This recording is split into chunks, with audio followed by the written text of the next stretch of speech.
दोस्तों, आपको पता है मुहूर्त क्या होता है? सही मुहूर्त कब होता है और ये कैसे पता चलता है? कुछ लोगों का मानना है कि मुहूर्त कुछ नहीं होता है, ये सिर्फ एक अंधविश्वास है। अगर आप भी ऐसा सोचते हैं तो बिल्कुल सोच सकते हैं, लेकिन इस वीडियो के माध्यम से हम आपकी सोच को सोचने पर मजबूर करने की कोशिश करेंगे। नमस्कार दोस्तों, मैं हूं अमित डियोंडी और सनातन सोच के इस वीडियो में आज हम बात करने वाले हैं कि मुहूर्त क्या होता है और इसके पीछे की साइंस क्या है। सनातन संस्कृति में कई मौकों पर मुहूर्त का बड़ा इंपॉर्टेंट रोल होता है, जैसे नामकरण का मुहूर्त, अन्नप्राशन का मुहूर्त, भूमि पूजन, गृह प्रवेश। शुभ मुहूर्त यानी कि एक ऑस्पिशियस बिगनिंग। अब कोई बिगनिंग ऑस्पिशियस है या इनऑस्पिशियस, ये कैसे पता चलता है?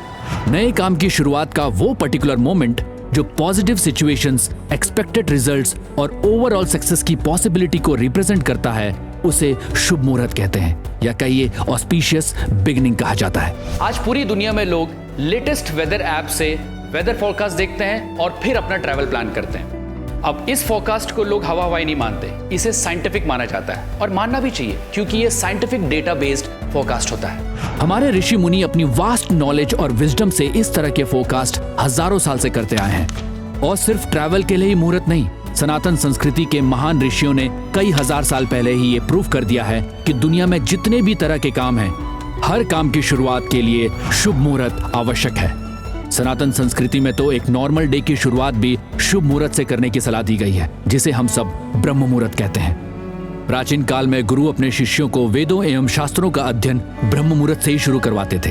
ये सनातन परंपरा आज भी जारी है। गुरु से ली हुई दीक्षा की प्रैक्टिस अगर आप ब्रह्म मुहूर्त पर करते हैं तो वो आपके लिए सबसे ज्यादा बेनिफिशियल होती है। ब्रह्म मुहूर्त में जागने के बेनिफिट्स सारी दुनिया जानती है और मानती भी है।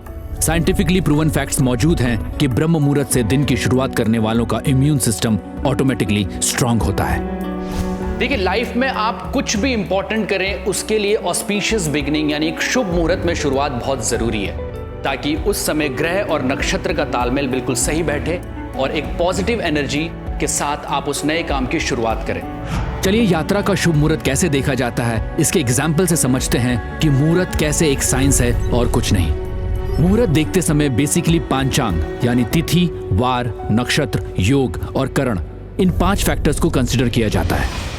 इन्हें देखने का काम वही कर सकता है जिसे प्लैनेट्स और स्टार्स की प्रॉपर्टीज और उनकी लेटेस्ट पोजीशन की नॉलेज हो, यानी एक वेल एक्सपीरियंस्ड एस्ट्रोलॉजर। इसका एक प्योरली साइंटिफिक मेथड है, because astrology is a natural science.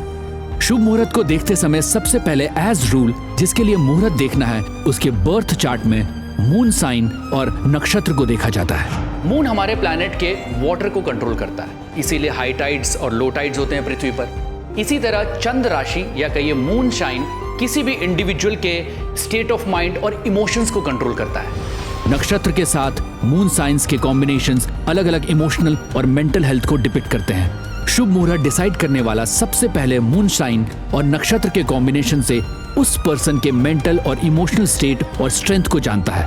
फिर डेट और टाइम ऑफ ट्रैवल को चेक करने के लिए तिथि देखी जाती है, और साथ ही ये भी देखा जाता है कि टाइम ट्रैवल पर कौन सा नक्षत्र पोजीशन्ड है। ये कॉम्बिनेशन बाहरी मौसम के बारे में तो बताता ही है, साथ ही उस पर्सन के लिए डे और टाइम सुटेबल है या नहीं ये भी बताता है।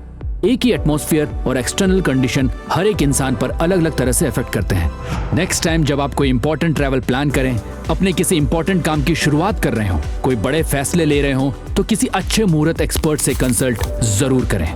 Just give it a try और आप खुद ही परख लें, क्योंकि सनातन संस्कृति में रत्ती भर अंधविश्वास भी एक्सेप्टेबल नहीं है। फॉल्स नैरेटिव से हमेशा बचिए और सनातन संस्कृति के एथॉस को डिस्टॉर्ट मत होने दीजिए। लोग अक्सर कहते हैं इग्नोरेंस इज ब्लिस, लेकिन सनातन में इग्नोरेंस की कोई जगह नहीं है।